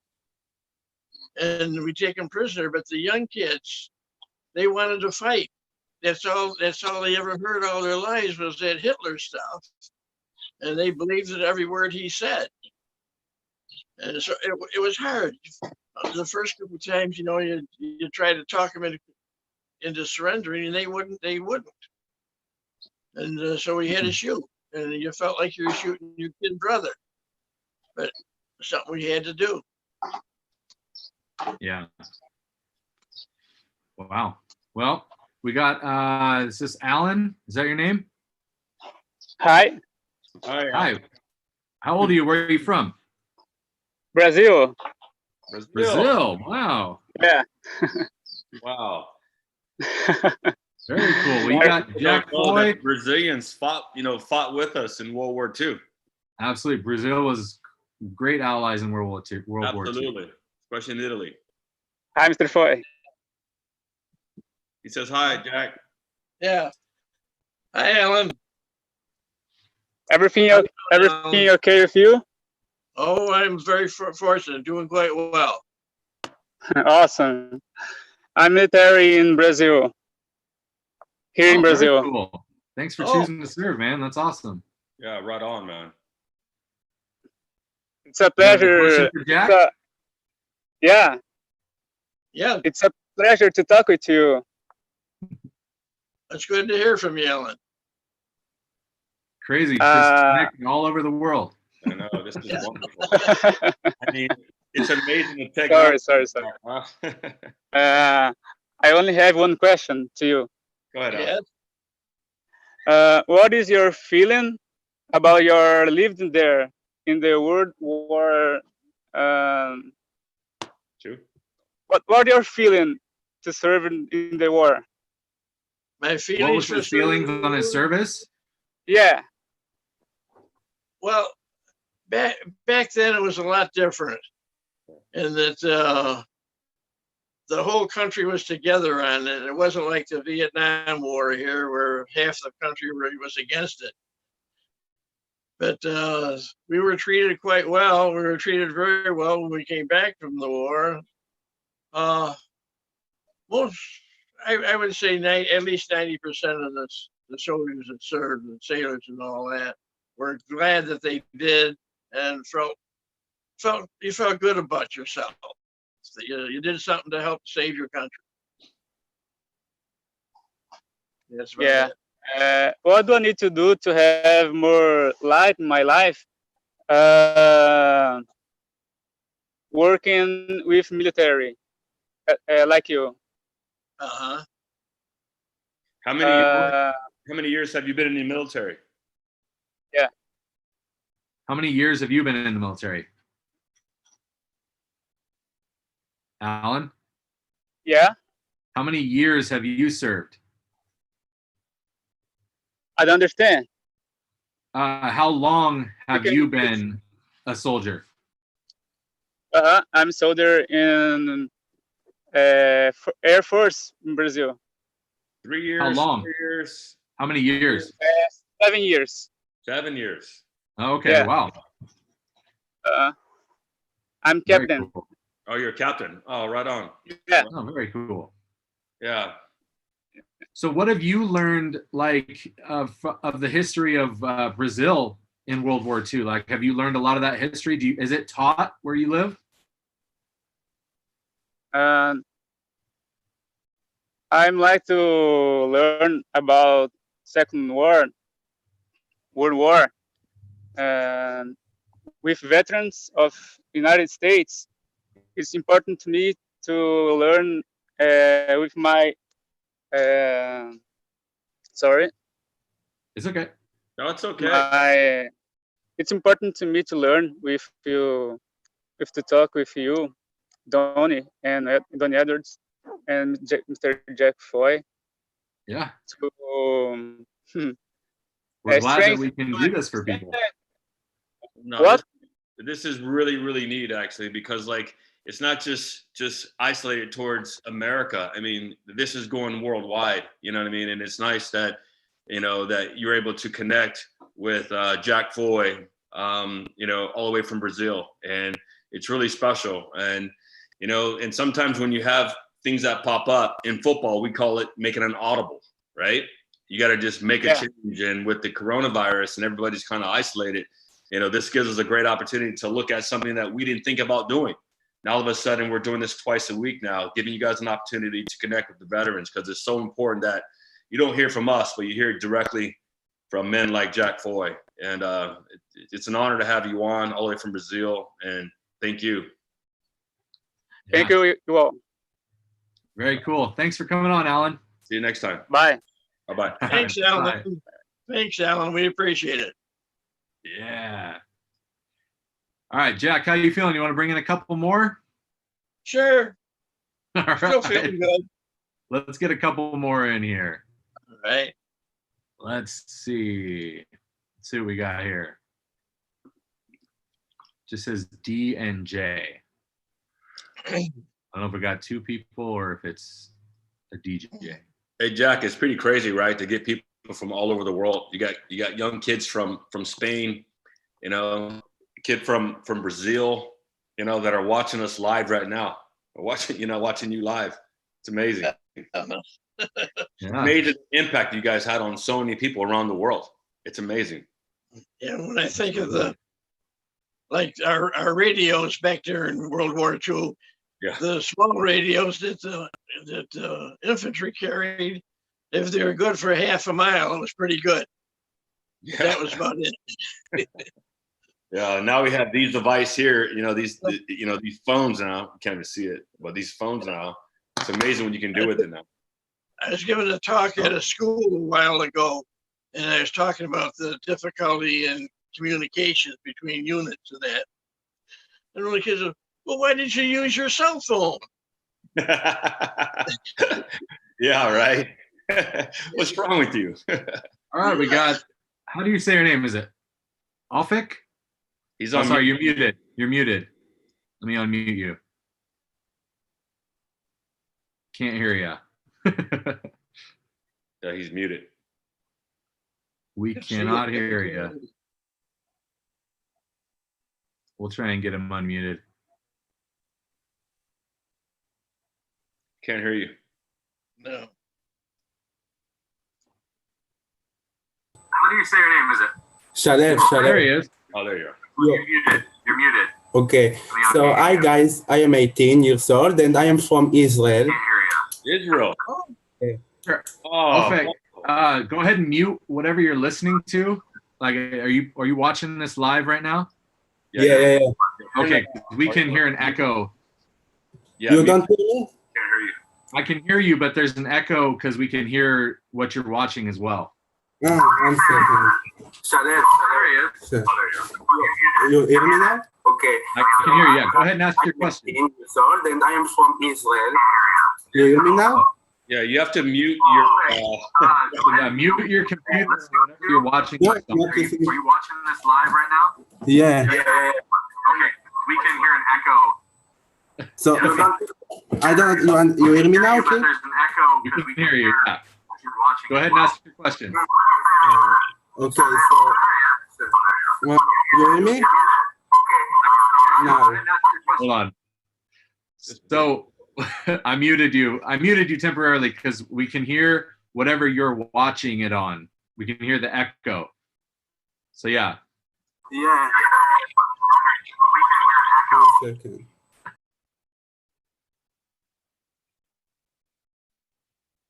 Okay, I think it's quiet now. All right, go ahead and ask your question. Okay. No, I don't know. I also know it's not for me. I don't know. So. Oh, sorry. I muted you temporarily because we can hear. Muted. Okay. Oh shoot. Yeah. Sorry, Ofek. We can't. All we're getting is the echo of whatever you're listening to. 1 second. Okay. I will check. Okay. All right. So while he gets that figured out, we'll bring in somebody else here. Wow, from Israel. I know he's from Israel. That's cool. Love to hear his question. Yeah. Okay, let's see here. We got someone else coming in. They're connecting to audio.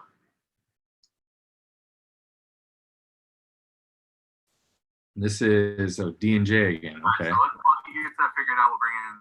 How is it now? Now? I know it's from Israel. That's cool. Yeah, we can still hear whatever you're listening to. So move to another one, and I will check it. Okay. All right. All right. Let's bring someone else in here. Let's see what do we got.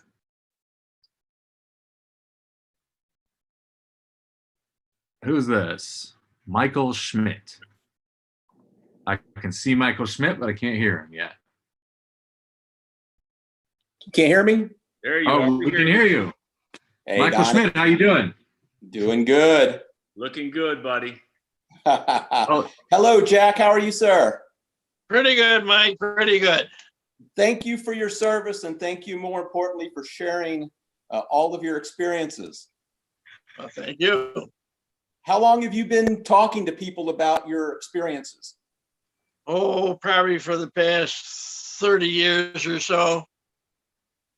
What made you want to start out back in we never talked, hardly any of the veterans talked hardly at all about the war until about 1991, when they came up with the 50th anniversary of Pearl Harbor, what's that?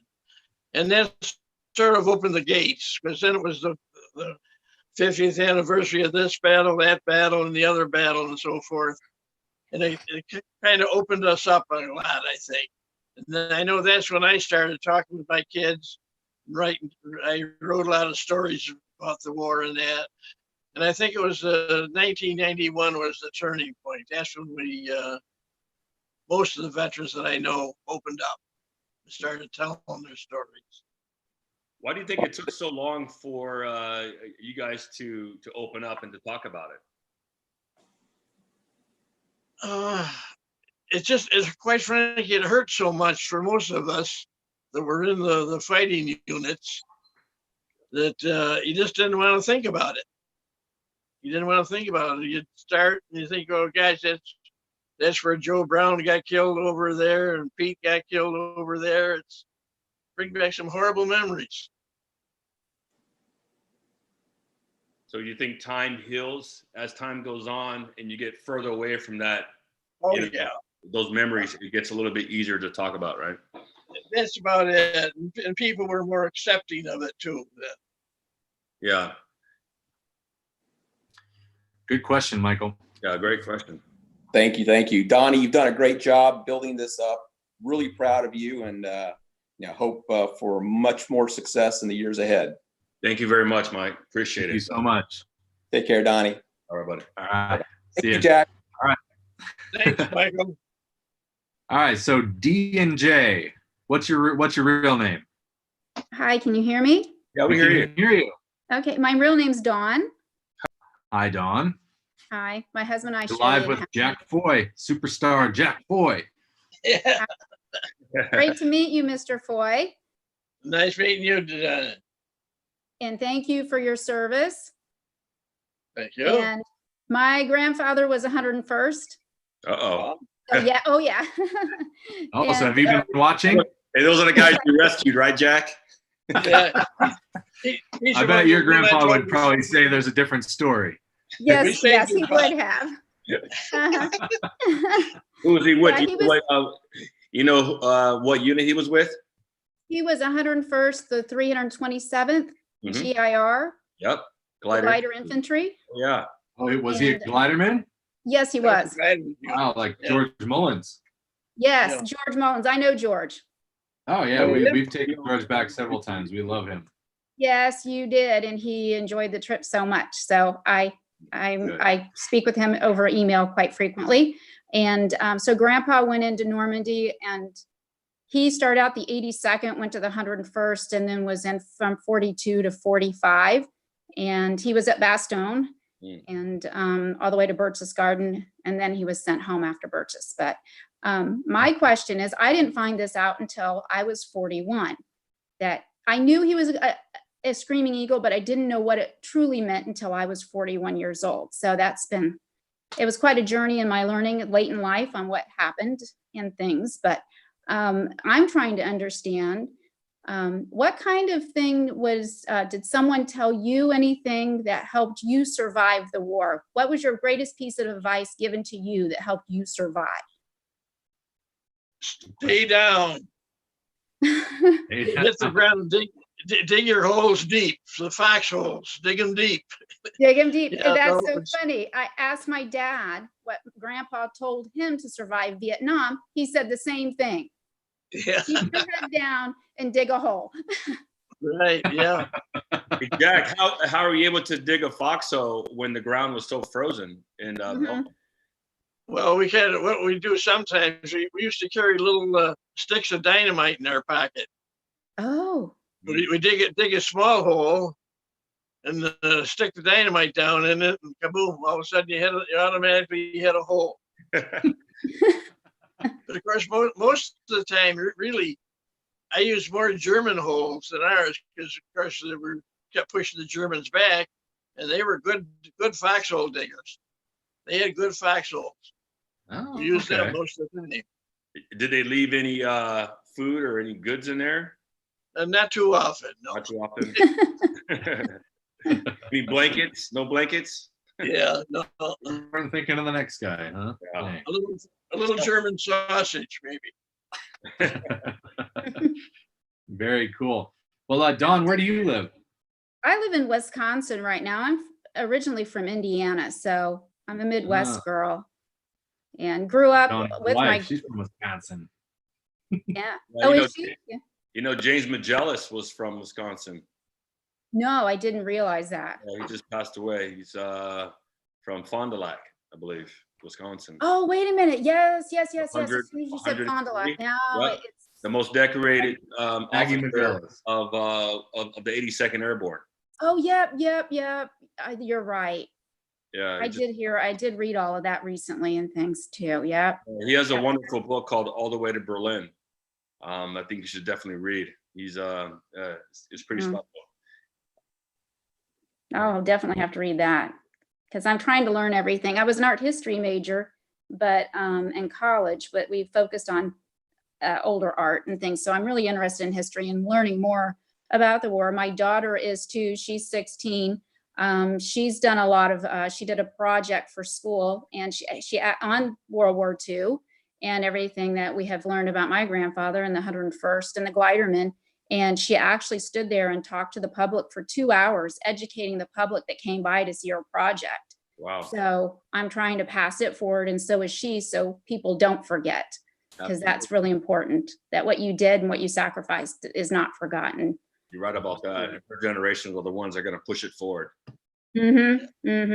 And so she still brings it up every time they repeat history and go back to it again in class somewhat. She tries to educate her classmates. And but one teacher did not even want to teach about the war. She was afraid it would breed prejudice. And that's where I stepped in and started teaching her more. And I felt that was completely wrong by the teacher to make that statement. I think it's to learn not to be prejudiced by learning about what happened. Yeah. So, but we're great allies with Germany, with Japan, everything now. I mean, that was just, it happened back then. We're all allies now. We can't forget the past. I mean, everything's good now. Right. My husband actually works for a German company. And so we were able to go to Bastogne, not this December, last December, a year ago, we were able to go, and I'm sporting my Bastogne shirt. Oh yeah. Nice. I'm wearing that. Nice. I got to be there for Nuts Day and things. So that was great to see the parade and everyone. Yeah. Nuts Day is quite a thing. Yes, it is. Nuts Day is quite a thing, isn't it? Yes, it is. It was cold that day. I could not imagine. I had on full winter gear, Mr. Foy. I don't know how you guys did it without any winter gear. My family froze and we had heat packs and everything. Yeah. And we said, how did you do it during the war and survive that? I mean, let's say we're 18, 19 years old. That helps. Hey, Jack, you've been a little bit harder now. Hey, Jack, you didn't have any warmers to put in your boots and your gloves? You can get them at the dollar store, Jack. Come on. Yeah, right. That's right. Was there also, I had one more question, or quick question. Was there anything else that growing up that gave you a certain skill or anything that you took with you that helped you survive? Any other skill? Oh, yes. You see, we grew up, almost all the World War II guys grew up right in the middle of the worst depression our country ever had. And we were so used to taking care of ourselves. And if you needed a hole in the ground, you didn't go around and look for the best bidder that would dig the hole for you. You grabbed a shovel and dug the hole. You knew what you had to do. And we were more used to taking orders, I guess, than the kids today are, certainly. But we were more self-sufficient. Maybe that's the right word. We were more self-sufficient than the people are today. That's true. That's very true. Yeah, I grew up with my grandfather gardening and around him a lot, and the self-sufficiency that he had. I know it came at an early age. And I know my father told me, my grandfather, during the war, when you mentioned not much food, of shooting, because you guys had your rifles, was shooting fish out of the river to quickly get something to eat when he was over during the Bulge. So, and that was interesting. But yeah, you learned those skills. And so, yeah. Yeah. Cool. Yeah, we did what Don? we had to do. Okay. Yeah. Thank you so much for joining in with us. Hey, Don, send us a DM and we'll send you out a shirt. All right. Thank you for. Awesome. I'd love one. Thank you, guys. Thank you, Mr. Foy. Thank you, DJ. Your daughter keeps, pushing it out there to her generation. Yep, she will too. Thank you. Next time we get on, have your daughter join us. Yeah. I will. She's working on an engine with her dad right now, so I'll have her come in. She's learning to fly too. Oh, wow. Perfect. Awesome. All right. Thank you. All right. Bye. Thank you. Bye. All right, let's go. Oh, we got it. Right, that looks so weird. Every time she comes in, I'm like, what is happening? Oh, so ghosty. Just come in. Yeah, come in. Come sit. Everybody, this is Catherine, Donnie's wife. Oh, you're still on. Sorry. We are live. Hey, we got Ron. Saying goodbye. Hey. Have we talked to Ron before? Hey, Ron. Can you hear us? Hey, Ron, can you hear us? Yes. Is this the same Ron we talked to a couple weeks ago? Yeah, she is. Hi, Catherine. Oh. I said hi. Hi, Jack. How you doing? You're looking great. She says she missed So Ron, can you hear us? Yeah, I can hear her. No, I'm talking to Ron. All right, Ron, we don't hear you. Nothing. We don't hear you, Ron. Turn your audio. Now we can hear you. Now. Okay. You got a question for Mr. Foy? Yes. My question is, what was your reaction when you saw the concentration camps? Ooh. Oh. Heavy. Revulsion, disgust, and a great hatred for the people who put these people in the conditions they were in. It was just almost beyond description. Those people are just so many, and people today still don't believe it. I give talks at a local college here, and quite often I get a lot of, especially from the professor, it never happened. It never happened. It's all an invention. Believe me, it's not. It happened. And it was horrible, horrible that any person, any man could do that, what they did to another man without, it's just almost beyond belief seeing the condition those people were in. It's something that I don't think the general population can even fathom. No, Like, they can't really. I can't fathom, and we've seen it in movies, but I can only imagine that the movies don't even come close to what you saw. Yeah, it's it is the most terrible thing I've ever seen in my life, and I've seen an awful lot of terrible things. But those concentration camps, Ohrdruf and Buchenwald, were the two big ones that we were in. And the people in the town close by claimed that they didn't know anything about it. They had to know it. The stench coming from we could smell it a half a mile away. From Buchenwald, it was so bad. Bodies stacked all over the place. And the Germans were very, very meticulous. They crisscrossed the bodies in their piles so they could pile them higher. You know, like you'd pile lumber and wood, crisscross it, and you can pile it higher. That's what they did. It was horrible, horrible. Also, last time I talked you about my great-grandfather, who was a tanker in the Soviet Union. I have the picture of him. Oh, wow. So Jack, his grandfather was a tanker with the Soviet Union. Oh. See that picture? Yeah. Yeah, we ran into the Soviet fighters in someplace inside Czechoslovakia. Maybe we didn't go too far into Czechoslovakia, maybe 20, 50 miles, something like that. And we ran into the Russian army there. They were a bunch of tough fighters. When the Russians saw you, how did they react? Oh, we had a big celebration. We sat down at a table in a little village there, remember, and we talked back and forth for an hour drinking all the wine we had. Yeah.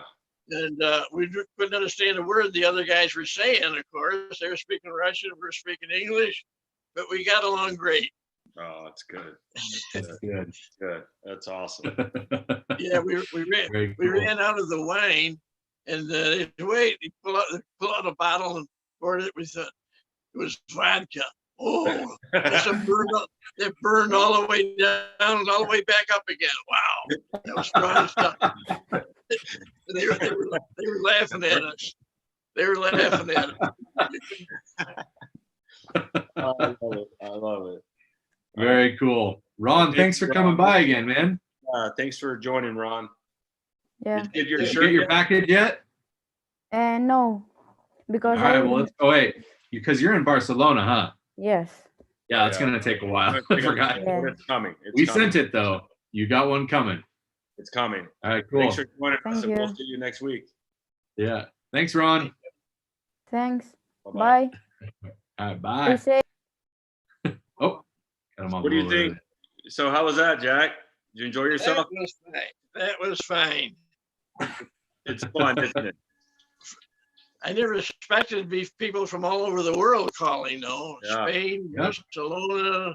I'm just down thinking to all these Brazil. young kids, all these young kids Israel. all over the world coming in. Yeah, even Israel this time. Yeah, really cool, really neat. I mean, a lot of them don't get an opportunity to, to connect with, with the veteran, and it's a great opportunity, and we're trying to use it right now. And I know you guys are kind of locked in your home, kind of quarantine, obviously because we got to be safe for sure. So this gives us a way and an opportunity to, to get out there and to, to stay motivated and share your message and connect with the community. So thank you. Thank you. Yeah. Absolutely. Jack, you are a true superstar. Oh, yes. You you are. And if you don't think so, just ask POTUS, because he's done. Yeah, that's the president. He knows I'll give you you by my name. autograph for $1. Yeah. Hey, Jack, did you ever think about writing a book about your experiences during the war? I have. I already did that. You did? Yeah, I'll have to send you a copy. Yeah, please. Yeah. Yeah, please. I don't have your book. Austin, do you have his book? No, I want to. Yeah, I didn't know either. Yeah, I'll make up a couple. Why you been hiding it from us all these years? Yeah, right? Yeah. That's wonderful. Hey, Jack, well, great to have you on, buddy. It's always a pleasure. It's an honor to be here. Where's Carol? Yeah, she's in the other room someplace. All right, well, tell her we said that we love her and we miss her, and hopefully we can get through this and we can connect again here soon on another program. All right? We'd love that. All Okay. right. Thank you, sir. Thanks enough, Black Eyes, and all the people that are tuned in. Thanks for spending your time with us this afternoon. We really love it. We like your appreciation of our service. Thank you. Absolutely. Thank you. And to those who were waiting and didn't get in, catch us next time. We'll get you in to ask more questions. We're going to keep doing this with more vets. I think we should have Jack come back in a couple of weeks. I like Jack. Yeah. It's like hanging out with Jack. I miss hanging out with Jack since we can't be where you are. Yeah, it's a virtual. We have so much stuff with you. We've spent so much time with you. I love every time we get to hang out with you, Jack. It's that wild nightlife that you like. Absolutely. Someday I can't wait to go out on the town with you. Yeah. When all this is over, we're going partying. We're doing Me it. and Jack. Good idea. We're going to go hit the town of Maastricht and they won't know what hit them. All right, gentlemen. All right, cool. Thank you, everyone, for joining in. We'll do it again. Thanks and we'll post it up on social media who our next veteran is going to be. Thank you, Jack. Absolutely. All Thank right. you. Thanks.